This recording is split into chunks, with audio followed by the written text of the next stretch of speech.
விபோ சைவாஸ்து மே த்வத்பத பிரேம பிரௌಢிரசாத்ரதா த்ருததரம் வாதால யாதீஸ்வரா.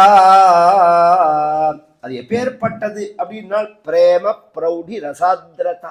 இதெல்லாம் எப்படி தமிழ் வியாக்கியானங்கள்லாம் பண்ண முடியும்? அப்படியே பிரேமையாகிற அந்த அன்பாகிற அந்த ரசத்துல, அதுவும் கனமான அந்த ரசத்துல முழுகி அப்படியே ஆனந்தமா இருக்கிற எத்தனை மகான்கள் அப்படி இருக்கா. தன்னை மறந்து அந்த சைதன்ய மகாபிரபு போட்டோவை பார்த்தா தெரியும். அப்படி இருப்பார், இப்படி கையை வச்சுன்னு இப்படி இருப்பார். அவருக்கு என்ன டிவியா சினிமா பாட்டா, என்னத்தை பார்த்து அப்படி இருக்கார் அவர்? ஸ்வஸ்வரூபானந்தம் பகவான்கிட்ட உள்ள பக்தியினால அப்படி இருக்கார். இதுக்கு சாத்திய பக்தின்னு பேர். இந்த சாத்திய பக்தியை ஒருத்தன் எப்படி அடைய முடியும்னால் சாதன பக்தியினால தான் அடைய முடியும். கொஞ்சம் கவனிச்சு கேட்டுன்னு வரணும். இதெல்லாம் படந்தோ நாமானி பிரமதபர சிந்தௌ நிபதிதாக ஸ்மரந்தோ ரூபந்தே வரத கதயந்தோ குணகதாக சரந்தோ ஏ பக்தாக தொய் கலு ரமந்தே பரமமூன் அஹம் தன்யான் மன்யே சமதிகத சர்வாபிலஷிதானி. படந்தோ நாமானி, தெய்வங்களுடைய கடவுள்களுடைய நாமாவை சொல்றது, பெயரை திரும்ப திரும்ப உச்சரிக்கிறது, சாஸ்திரோக்தமான பெயரா இருக்கும். அது எல்லா பெயருமே அது என்ன பாஷையில் இருக்குங்கிறது விஷயம் இல்லை. அந்த நாமா பெயரை சொல்றதே ஒரு சப்தமே அந்த ஸ்வரூபந்தான். கொஞ்சம் பின்னாடி அஜாமல சரித்திரம் வருது, அது கொஞ்சம் விஸ்தாரமா சொல்றேன்னா, இவன் மேலே எனக்கு இன்னைக்கு 2 சரித்திரம் சொல்லியாரு. படந்தோ நாமானி, அதை சொல்லும்போது எப்படி நாமாக்களை சொல்லும்போது வெறும் ஒரு இயந்திரத்தனமா சொல்லாம பிரமதபர சிந்தௌ நிபதிதாக ஒரு அன்போட சொல்லணும்னா, அன்போட எப்படி சொல்ல முடியும் அப்படின்னா, நம்ம பிள்ளைக்கு கிருஷ்ணன்னு பேர் வச்சிருக்கோம்னு வச்சுக்கோங்க. வெறுமனை நாம கிருஷ்ணா கிருஷ்ணா கிருஷ்ணா கிருஷ்ணா அப்படிங்கிறதுக்கும் பிள்ளைய கூப்பிடும்போது கிருஷ்ணா அப்படிதானே கூப்பிடுவேன். அந்த அந்த பிள்ளைய கூப்பிடும்போது, மகனை கூப்பிடும்போது ஒரு அன்பு எழ ஓடுறதுக்கு தெரியல. அது மாதிரி குருவாயூரப்பா அப்படின்னு பேசணும். பகவான்கிட்ட கிருஷ்ணா ராமா அப்படின்னு பேசும்போதே அந்த நேரடி தொடர்பு இருக்கும். என்னானை என்னப்பன் என்பார்க்கு இன்னமுதை அண்ணாமலை யானை பாடுதுங்கா நம்மானை. மணிவாசக பெருமான் சொல்றான், என்னானை என்னப்பன் என்பார்க்கு இன்னமுதை. இது என் சுவாமி, என் அப்பா, என்னோட தெய்வம், என்னை காப்பாத்துற வரவர். எனக்கும் அவருக்கும் தான் சம்பந்தம்ங்கிறது வாழ்க்கையில. யாருக்கு யாரை காப்பாற்ற முடியும், யாருக்கு யார் உறவு சொல்லும் சொல்லலாமே தவிர எல்லாம் சுயநலம் தான். உலகம் முழுக்க நாம் யார்கிட்ட பழகினாலும் சுயநலத்தோட பழகிறவர்கள் தான். அவர்களுக்கு நாம் அனுகூலமாக பிரியமாக இருக்கிற அப்படின்னா நம்மக்கிட்ட பிரியமாக இருப்பாள். அதில் ஏதாவது ஒரு மாற்றம் இருந்ததுன்னா தூக்கி போடுறதுக்கு யாருமே தயங்க மாட்டான். அப்படிங்கிறது தான் உண்மை. அம்மாவை தவிர, தாயாரை தவிர பாக்கி எல்லாருமே சுயநலம். தாயாரோட அன்பை சுயநலம்னு சொல்ல முடியாது, சொல்லக்கூடாது, அது நியாயம் இல்லாது.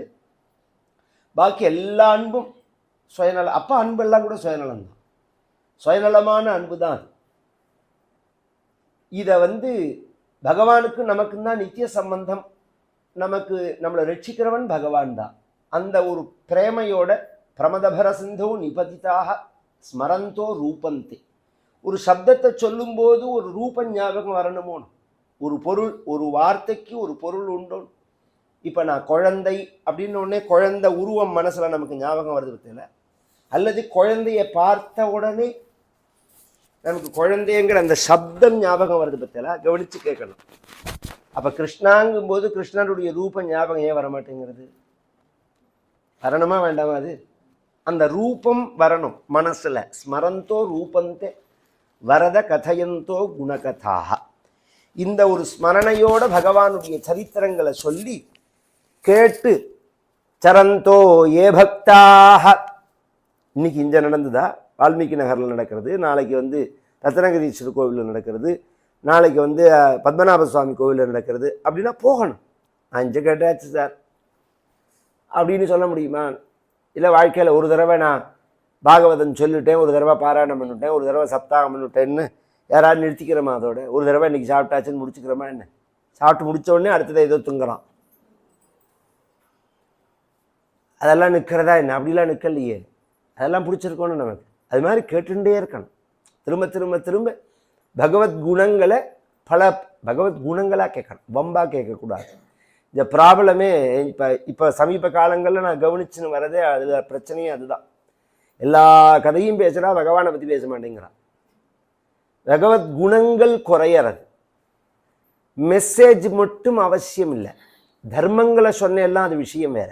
வெறும் மெசேஜை பாஸ் பண்ணுறதுக்கு எதுக்கு இப்படி மேடை எல்லாம் போட்டு சிரமப்பட்டு? அது புஸ்தகத்தை பார்த்தா, டிவியை பார்த்தா, படித்தா நமக்கே தெரிய போகிறது. இந்த மெசேஜை பாஸ் பண்ணுறதுக்காக இந்த ஏற்பாடு இல்லை, அனுபவத்தை பாஸ் பண்ணுறதுக்காக இந்த ஏற்பாடு. பகவத் குணத்தை சொல்லும்போது சொல்கிறவாளுடைய அனுபவம் கேட்குறவாளுக்கு தொற்றிக்கொள்ளணும். அப்போ பகவத் குணானுபவத்தோடு சொல்லணும். அப்படிங்கிறது தான். அதனால தான் உபன்யாசம்னு பேர். அதுக்கு கதாகாலக்ஷேபம்னோ சொற்பொழிவுன்னா சொல்லக்கூடாது. உபன்யாசம்ங்கிற சம்ஸ்கிருத சொல்லுக்கு என்ன அர்த்தம்னா, ஞாசம்னா வைக்கிறது, உபன்னா பக்கத்தில், சமீபே ஞாசம். கேட்குறவாளுடைய மனசை பகவானுக்கு பக்கத்தில் கொண்டு வைக்கணும். ஒரு 2 மணி நேரம் பகவானோட பக்கத்தில் நாம் உட்காண்டிருக்கா மாதிரி ஒரு ஃபீலிங் இருக்கணும் நமக்கு. அந்த வெளி ஸ்மரணை ஏற்படக்கூடாது. ஒரு கால் வெளி நினைவுகள் நமக்கு வந்தாலும் சொல்லக்கூடிய பகவத் குணங்களால் திரும்பி இந்த இடத்துக்கு மனசு வந்துடணும். ஸ்மரந்தோ ஏ பக்தாக தொய் கலு ரமந்தே பரமமூனு. அப்படி யார் உங்ககிட்ட ரமிக்கிறார்களோ அவர்களை தான் நான் அகம் தன்யான் மன்யே சமதிகத சர்வாபிலஷிதாது இதெல்லாம் சொல்லி அதுக்கப்புறம் ஆயுஷை வேஸ்ட் பண்ணக்கூடாது. எனக்கு அஷ்டாங்க யோகத்திலையும் எனக்கு அனுபவம் ஏற்படணும் அப்படிங்கிறத சொல்லிவிட்டு சிருஷ்டியாதி விஷயங்களை சொல்கிறார். இந்த பிரபஞ்சமானது எப்படி சிருஷ்டிக்கப்பட்டதுன்னு 2 வகையாக சுருக்கமாக சொல்லுன்னு போகிறேன். ஏன்னா இதை கிளாஸாக எடுத்தால் நான் நேற்றைய தினமே சொல்லிவிட்டேன். நான் 1000 ஸ்லோகம் 1000 நாள் சொல்லணும். அவ்வளோ விஷயங்கள் உள்ளது. ஏன்னா பாகவதத்தை முழுக்க என்ன சொல்லியிருக்கார் அவர். அதனால் அத்தனையும் இந்த 7 நாளில் நம்ம பாராயணம் பண்ணலையே, நம்ம பிரவச்சனம்னா பண்ணுறோம். அப்படிங்கிறத சுருக்கமாக சொல்லுன்னு போகிறேன். சிருஷ்டி 2 வகையாக அமையிறது. பகவான் ஒரு சிருஷ்டி பண்ணுறான், பிரம்மா ஒரு சிருஷ்டி பண்ணுறான். பகவான் பண்ணுற சிருஷ்டிக்கு தத்துவ சிருஷ்டின்னு பேர், பிரம்மா பண்ணுற சிருஷ்டிக்கு பூத சிருஷ்டி அப்படின்னு பேர். பகவான் என்ன தத்துவ சிருஷ்டினா என்ன பண்ணுறான் அப்படின்னு சொன்னால்,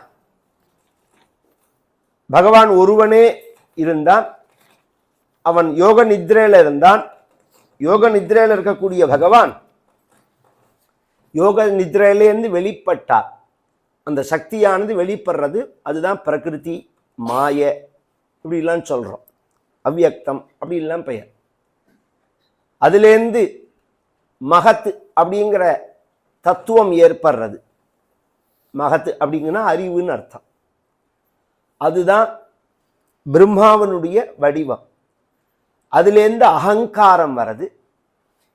அந்த அகங்காரம் 3 வகையாக பிரியறது. சாத்விக அகங்காரம், ராஜச அகங்காரம், தாமச அகங்காரம்னு. அதுலேருந்து மனசு ஏற்படுறது. பிரகிருதி, மகத்து, அகங்காரம், மனசு 4 ஆயிடுதா? இதுலேருந்து பஞ்சபூதங்கள்,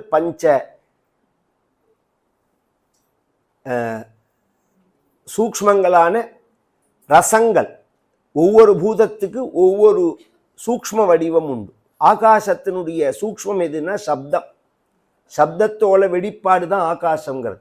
இன்றைக்குமே ஒரு ஸ்பேஸ் இருக்குது, ஒரு டம்ளர் இருக்குது, ஒரு பானை இருக்குன்னா காதில் வச்சுன்னா என்ன வரும் நமக்கு? ஊன்னு ஒரு சவுண்டு வருது பற்றில. இது அந்த இடத்துல ஒரு ஸ்பேஸ் இருக்கிறதுனால சப்த குணகம் ஆகாசம்னு சாஸ்திரம் சொல்லும். இது மாதிரி எந்த ஸ்பேஸ் எடுத்தாலும் அதுக்கு சப்தம் உண்டு. சப்தத்தோட வெளிப்பாடு தான் அது. சப்தம்ங்கிறது சூக்ஷ்மமாக உள்ளது, ஸ்தூலமாக உள்ளது ஆகாசங்கிறது. அதுக்கு அடுத்தது காற்றோட அடையாளம் என்னன்னா ஸ்பரிசம்ங்கிறது. அக்னியோட அடையாளம் என்னன்னா ரூபம்ங்கிறது.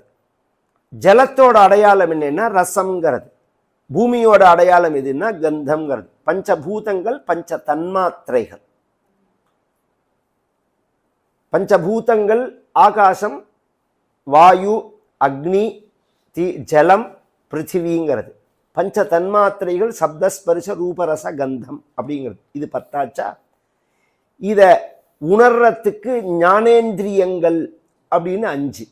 இந்த ரசங்களை உணர்றதுக்கு, சப்தத்தை கேட்கறதுக்கு காது, ஸ்பரிசத்தை உணர்றதுக்கு தோல், ரூபத்தை பார்க்கறதுக்கு கண்ணு, ரசத்தை உணர்றதுக்கு நாக்கு, வாசனையை உணர்றதுக்கு மூக்கு. இதுக்கு ஞானேந்திரியங்கள்னு பேர். இதை தவிர 5 இந்திரியங்கள் இருக்கு, கர்மேந்திரியங்கள்னு பேர். வாக்பாணி பாதம் பாயு உபஸ்தம்னு சொல்றதாங்க. வாக்கு பேசுறதுனால, பாணி கைகள், பாதம் யூரின் டாய்லெட் போற பாகங்கள், இதுக்கு கர்மேந்திரியம்னு பேர். கர்மேந்திரியம் 5, ஞானேந்திரியம் 5, பஞ்சபூதங்கள், பஞ்ச தன்மாத்திரைகள், மனசு, அகங்காரம், புத்தி, பிரகிருதி 24. இது பகவான் சிருஷ்டி பண்ணது.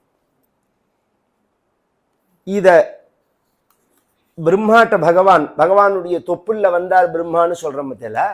தொப்புள்ள வந்தது மகத்தின் புத்தியோட அடையாளம். அது அந்த மகத்தா உள்ள பிரம்மாட்ட பகவான் தரிசனமாச்சு. பிரம்மா வந்து பல காலங்கள் தபஸ் பண்ணி அதன் பிறகு பகவானை சாட்சாத்காரம் பண்றார். இதெல்லாம் வந்து ரொம்ப இன்னைக்கு சயின்டிஃபிக்கா சொல்லணும்னா, இந்த பிரகிருதி கேலக்சி வந்து கிரியேட் ஆகிறதுக்கு தன்னை தானே சரி பண்ணிக்கிறதுக்கு பல வருஷங்கள் எடுக்கிறதுன்னு சொல்ற மாதிரி அப்படிதான். அதை சாஸ்திரமும் ஒத்துக்கிறது. எடுத்த உடனே உயிரினங்கள்லாம் தோன்றவே இல்லை. எடுத்த உடனே இந்த பிரபஞ்ச மாறத்துக்கே பல கோடி வருஷங்கள் ஆறது. 50 பிரம்மாவோட வயசுல 50 வயசுன்னு அர்த்தம். பிரம்மாவோட வயசை சொத்தன்னா இன்னைக்கே மண்டை சுத்தும். அது 1000 சதுர்யுகம் ஒரு பகல், 1000 சதுர்யுகம் ஒரு ராத்திரி. ஒரு சதுர்யுகம்னா 43,20,000 வருஷம். அது மாதிரி 1000 சதுர்யுகம் பிரம்மாவுக்கு ஒரு பகல், 1000 சதுர்யுகம் பிரம்மாவுக்கு ஒரு ராத்திரி. அது மாதிரி 365 நாள். அது மாதிரி 50 வருஷமானது இந்த கேலக்சி தன்னை கிரியேட் பண்ணிக்கிறதுக்கு. அதன் பிறகுதான் சிருஷ்டி ஆரம்பிக்கிறது. பகவான் பிரம்மாவுக்கு அந்த ஞானத்தை தேனே பிரம்ம ஹிருதாய ஆதி கவையே முஹ்யந்தி யத்சூரையா அப்படின்னு பாகவதம் ஆரம்பிக்கிற தேவை. இதை சொல்லிட்டு போயிட்டா, இந்த அறிவை பகவான் வேதம்னா அறிவுன்னு தான் அர்த்தம். இந்த அறிவை பகவான் பிரம்மாவுக்கு எப்படி கொடுத்தான்னால் ஹார்ட் டு ஹார்ட் கொடுக்குறான். இந்த சப்தமயமான வைகரி ரூபமான சந்த திருவ ரூபத்துல கிடையாது. பிரம்மா காலத்துக்கு அப்புறம்தான் அது வெளியில சப்தமா வர்றது. அதுக்கு முன்னாடி ஹிருதயம் மூலமா தான் பிரம்மாவுக்கு கொடுக்குறார். அதை வச்சுன்னு பிரம்மா சிருஷ்டி பண்றார். சிருஷ்டி பண்ணும்போது முதல்ல என்ன பண்றார்? சனக சனந்தன சனாதன சனத்குமார் இந்த சிருஷ்டியுமே பல வகையா பண்றார். மனசுலேருந்து பண்றார், தோல்லேருந்து பண்றார், புருவத்திலேருந்து பண்றார், உதட்டிலேருந்து பண்றார், கன்னத்திலேருந்து பண்றார், கைகள்லேருந்து பண்றார், தொடைகள்லேருந்து பண்றார். இதெல்லாம் குளோனிங்னு இன்னைக்கு பேசுறாங்க. அந்த சிஸ்டம் பல வகையில சிருஷ்டி பண்றார். அப்படி சிருஷ்டி பண்ணவாளெல்லாம் முதல்ல சிருஷ்டி பண்ணினது மனசுலேருந்து 4 பேரை, சனகன சனந்தன சனாதன சனத்குமாரர் அப்படின்னு 4 பேர். அவர்கள் 4 பேருமே சிருஷ்டிக்கு லாயக்கில்லாதவர்கள் ஆயிட்டார்கள். ஏன்னா திருப்பி அவா சிருஷ்டி பண்ண மாட்டேங்கிறா. நீ சிருஷ்டி பண்ணு அப்படின்னு சொன்னா அவா சிருஷ்டி பண்ணி மாட்டேங்கிறா. உடனே என்ன பண்றார்? தன் சொன்னத்தை கேட்கலன்னு உடனே அவருக்கு ஒரு கோபம் வருது பிரம்மாவுக்கு. அந்த கோபத்துல தமோகுணம் வெளிப்பட, தமோகுணத்தினால ஒரு சிருஷ்டி அவருக்கு ருத்ரன்னு பேர். ருத்ரன்னா சிவபெருமான் இல்லை. இதை மனசுல வாங்கிக்கணும். நாமெல்லாம் வந்து ஆச்சாரியாளுடைய பாதையில போறவா, ஆதிசங்கர பகவத் பாதாளுடைய பாதையில போறவா. ஒன் சைடா நம்ம புத்தியை டியூன் பண்ணிக்க கூடாது. வேதம் மாதிரி சமமா எல்லாத்தையும் பார்க்க தெரியணும்.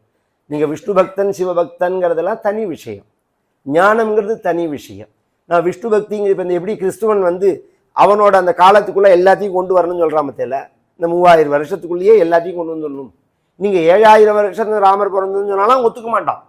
ஏன்னா அவன் 4000 வருஷத்துக்கு முன்னாடி ஆளே இல்லைங்கிறான். அப்புறம் 7000 எங்க ஒத்துக்க போறான்?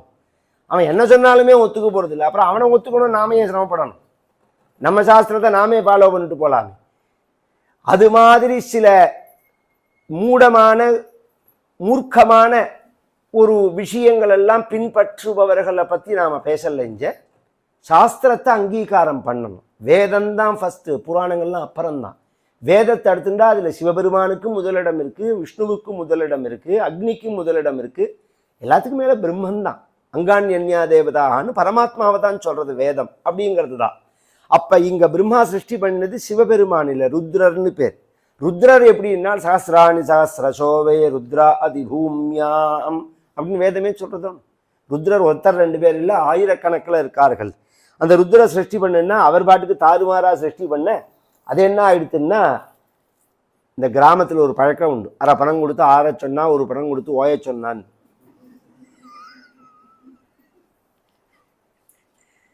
சில பேரை வேலை சொன்னா செய்ய மாட்டேன்பா, சில பேர் செய்யற விதத்தை வச்சுட்டு அம்மா நீ செய்யவே வேண்டாம் நானே பார்த்துக்கிறேன் அப்படிங்கிற மாதிரி செய்வா. பத்தியில வேஷ்டியை தொழில்னா கிழிச்சிடுவான், அயன் பண்ணுன்னா பொசிக்கிடுவான், பால் காய்ச்சுன்னா பொங்க விட்டு நாசம் பண்ணிவிடுவான். அப்புறம் அவனை காரியம் சொல்லுவோமோ நம்ம. அது மாதிரி செய்யாத, வேண்டாம் வேண்டாம். ருத்ராபிஷ்ட பயதாகிருதி ருத்ரசங்க சம்பூரியமான புவனத்ரய பீதச்சேதாக தசமஸ்கந்தத்தில் 6வது ஸ்லோகம். மமா பிரஜாஹ ஸ்ருஜத தபஸ்சர மங்களாயேத் ஆச்சஷ்டதம் கமலபூஹு பவதீரிதாத்மா. இதுதான் கேன்சருக்குள்ள மருந்து. இந்த ஸ்லோகம் தான் கேன்சருக்குள்ள ஸ்லோகம். புத்தியோட கண்ட்ரோலை எப்ப சிருஷ்டி இழக்கிறதோ அதுக்கு தான் கேன்சர்னு பேர். கவனிச்சு தத்துவத்தை கேட்டாதான் புரியும். 10வது தசகத்தில் 6வது ஸ்லோகம். புத்தியோட இப்ப என்ன, ரொம்ப பேர் நான் நாராயணிய சிரேஷ்டமானது, அதில் ஒன்றும் நான் மாற்று கருத்தே சொல்லலை. பரமாச்சாரியால் பேரை சொல்லுன்னு பரமாச்சாரியால் இதை சொன்னா அதை சொன்னான்னு அவ ஏதோ சொல்றா. நான் அதை தோஷம் சொல்லலை, ஏதோ நல்லது தான் சொல்றா. அதனால நம்ம அதில் கமெண்ட்ஸ் எல்லாம் கொடுக்கக்கூடாதுன்னு விட்டுடுறோம் நம்ம. அது ஒரு எல்லை மீறி போறதே தான் நமக்கு சிரமமா இருக்காது. ஏன்னா பிரமாணம் இல்லாம பொய் சொல்லக்கூடாது. பத்தியில இது மாதிரி இதை சொன்னா அதை சொன்னான். ஒரிஜினலா கேன்சர் சம்பந்தப்பட்ட ஸ்லோகம் இதுதான். சிருஷ்டியானது கண்ட்ரோல் இல்லாம நடக்கிறதுங்கிறது தானே கேன்சரு. கேன்சர்னா என்ன? குரோத்து தானே. கண்ட்ரோல் இல்லாம பிரம்மாங்கிறவர் புத்தி, சிருஷ்டி கண்ட்ரோல் இல்லாம நடக்கிறது. திருப்பி அதை கண்ட்ரோலுக்குள்ள எடுத்துக்கிறார் பிரம்மா. மாமா பிரஜா சிருஜத தபஸ்சர மங்களாயே, நீ சிருஷ்டி பண்ணினது போரும், பண்ண வேண்டாம் அப்படின்னு கூப்பிட்டு சொல்றார் ருத்ரனே அப்படின்னு இருக்கு. இதுதான் அந்த கண்ட்ரோலுக்குள்ள வரது அப்படிங்கிறது. அப்புறம் சத்வகுணத்தினால சனகாதிகளையும் தமோ குணத்தினால ருத்ரனையும் சிருஷ்டி பண்ணி இந்த சிருஷ்டியானது கண்டினியூ ஆகல, உடம்புலேருந்து வேற சிலதை சிருஷ்டி பண்ணியிருக்கார். அப்ப என்ன பண்றார், இந்த சத்வகுணம் தமோ குணம் ரெண்டையும் மிக்ஸ் பண்ணி ரஜோகுணத்தினால 9 பேரை சிருஷ்டி பண்றார். நவ பிரஜாபதிகள்னு பேர். மரீச்சி, அத்ரி, அங்கிரசர், புலஸ்தர், புலகர், கிருது, பிருகு, வசிஷ்டர், தக்ஷர் அல்லது அதர்வான்னு 2 விதமா எடுத்துக்கலாம். அதை இவருடைய நிழல்லேருந்து ஒருத்தரை சிருஷ்டி பண்றார், அவருக்கு கர்தம பிரஜாபதினு பேர். இதுலேயும் சிருஷ்டி சைக்கிளிங் வரல அப்படின்னு உடனே தன் உடம்ப 2ஆ பண்ணி அந்த 2ஆ பண்ணின உடம்ப 1 பெண்ணாவும் 1 ஆணாவும் பண்றார். இதை மிக்ஸ் பண்ணி சிருஷ்டி பண்றார். அப்ப சைக்கிளிங் கரெக்டா இருக்கு. இதெல்லாம் அபூர்வமான விஷயங்களை சாஸ்திரம் சொல்லிட்டு போறது. நாம கொச்சப்படுத்திலாம் நினைக்கக்கூடாது. அதை புரிஞ்சுக்கிறதுக்கு முயற்சி பண்ணணும். இன்னி ரீதியில் அதுக்கு பேர் சயின்ஸ்னு வேணா சொல்லலாமே தவிர சாஸ்திரங்கிற வார்த்தை தான் பொருந்தும். அதுக்கு அதை நாம சாஸ்திரத்தை புரிஞ்சுக்கிறதுக்கு உள்ள ஒரு ஞானத்தை அடையணும்னு நினைக்கணும். அதுதான் முக்கிய விஷயம். நாம் அந்த ஞானத்தை அடையணுங்கிறதுக்கு தான் சாஸ்திரங்கள்லாம் இதை சொல்லிட்டு போறதே நமக்கு. நாம் அந்த ஞானத்தை அடையணுங்கிற முயற்சியை பண்ணாதபடிக்கு நாம எந்த லெவல்ல இருக்கமோ அந்த அளவுக்கு அதை இழுத்து கொச்சப்படுத்தினா நஷ்டம் நமக்கு தான். இந்த ஸ்திரீ புருஷ சேர்க்கைங்கிற விஷயத்தை சொல்ல வரல, சிருஷ்டியே அப்படி பிரியறது. அப்புறம் அதுலேருந்து சிருஷ்டி பண்ணி அப்புறம்தான் பூலோகத்தை கொடுக்குறார் இந்த மனுட்ட. இது பரியந்தம், இந்த சிருஷ்டி பரியந்தம் சத்தியலோகத்துல தான் நடக்கிறது. பூலோகத்தை அதுக்குள்ள ஜலங்கள்லாம் வந்து கிரியேட் ஆகிறது. பூமியை கொடுக்குறார்.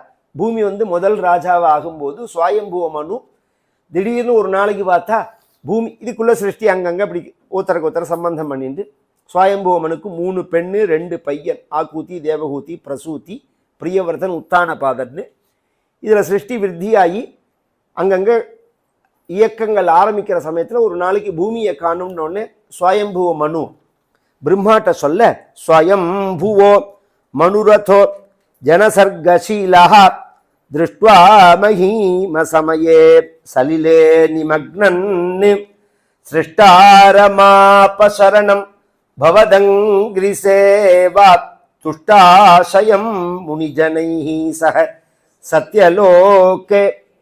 பூமியை காணும், ஆட்சியே இன்னும் பதவி ஏற்கல, அதுக்குள்ள கவிழ்ந்து போயிடுத்துன்னா அது மாதிரி பூமியே காணும், எங்க போச்சுன்னே தெரியல. அப்புறம் பிரம்மாட்ட சொல்ல, பிரம்மா வந்து அவரும் யோசனை பண்றது, அவருடைய மூக்கு இருக்கு பாருங்க, அவர் மூக்கு வந்து இப்படி என்னமோ குறுகுறுன்னது. இப்படி அவர் யோஜனை பண்ணிட்டு இருக்கிற சமயத்துல இத்தம் தொதங்கிரி யுகலம் சரணம் யதோஸ்ய நசா புடாத் சமபவஹ சிசு கோளரூபி. மூக்குலேருந்து ஒரு சின்ன சிசு கோளரூபி, சின்னதான பன்றிக்குட்டி வெளியில வர, இதென்ன மூக்குலேருந்து பன்னிக்குட்டி வெளியில வர்றது அப்படின்னு பார்த்துட்டே இருக்கிறதேவே அது பெரிய ஆகாசத்துக்கும் பூமிக்கும் அலாவிதான சரீரத்தோட விஸ்வரூபத்தை எடுத்து பிரளய ஜலத்துக்குள்ள, இதெல்லாம் கவனிச்சு கேட்கணும். இங்க சொல்லும்போது வெறும் ஜலம்னு சொல்லலை, வாட்டர் ஜலம்னு சொல்லிட்டா 3 காம்பினேஷன். அது உங்க சயின்ஸ் படி அந்த காம்பினேஷனுக்கு காரணமா இருக்கக்கூடியதான அந்த அணுக்கள் இருக்கு பாருங்க, அது முழுக்க வியாபிச்சிருக்கு பிரபஞ்சத்துல. அந்த பிரளய ஜலத்துக்குள்ள பகவான் பிரவேசம் பண்ணி பாதாள லோகத்திலேருந்து அந்த பூமியை கொண்டு வந்து திருப்பி பழையபடி ஸ்தானத்துல வைக்கும்போது தேவதைகள்லாம் பகவானை ஸ்தோத்திரம் பண்ணி யஜ்ஞவராகனா ஸ்தோத்திரம் பண்றார். துயிச்சந்தோ ரோமஸ்துவபி குஷகணச்சக்ஷுஷி கிருதம் சதுர்ஹோதாரோங்க்ரௌ சிர்கமபி வதனே சோதர இட கிருஹா ஜிஹ்வாயாந்தே பரபுருஷ கர்ணே சமசா விபோ சோமோ வீரியம் வரத கலதேசோப்யுபசதா. இந்த சந்தஸ், குஷம், கிருத்தம், ஹோதா, சுருக்கு, உதர இட, கிரகம் கிரகான்னு ஒரு இது, சமசம்னு ஒரு பாத்திரம், சோமலதேன்னு ஒரு ரசம், இதெல்லாம் யாகத்தில் உபயோகப்படுத்துறது. அதெல்லாம் பகவானுடைய சரீரத்தில் எங்கெங்க இருந்தது அப்படிங்கிறத வர்ணிச்சு யஜ்ஞவராகமாக வர்ணிக்கிறார். இப்படி பகவான் யஜ்ஞவராக மூர்த்தியா அந்த பூமியை ரட்சிச்சாருங்கிறது வராக அவதாரம். அதுக்கு அடுத்தது இந்த வராக அவதாரத்தில் பகவான் அந்த பூமியை கொண்டு வரும்போது இரண்யாக்ஷன் அப்படின்னு ஒரு அசுரனை வதம் பண்ணிட்டு வரார். அந்த அசுரன் யாரு அப்படிங்கிறத முன்னாடி சொல்லிவிடுறார் பட்டத்ரி, எப்படி வந்தான் அவன் அப்படிங்கிறதெல்லாம். இந்த மனு சுவாயம்புவ மனு ராஜ்ய பரிபாலனம் பண்ணிட்டு வந்துட்டு இருக்கார். ததுபாச தது சமனுஸ்மிருததாவகாங்கிரியுக்மஹ சமனு பங்கஜம் சம்பவாங்கஜன்ம நிஜமந்தரமந்தராய ஹீனம் சரிதம் தே கதயன் சுகம் நிநாய சமயே கலு தத்ர கர்தமாக்ஷோ துருஹினச்சாய பவஸ்ததீய வாசா திருதசர்க ரசோ நிசர்கரம்யம் பகவம் ஸ்வாம் அயுதம் சமாசிஷேவ. இவர் ராஜ்ய பரிபாலனம் பண்ணினவர்த்தே அவர் குழந்தைகளுக்கு கல்யாணம் பண்ண கதையை சொல்றார்.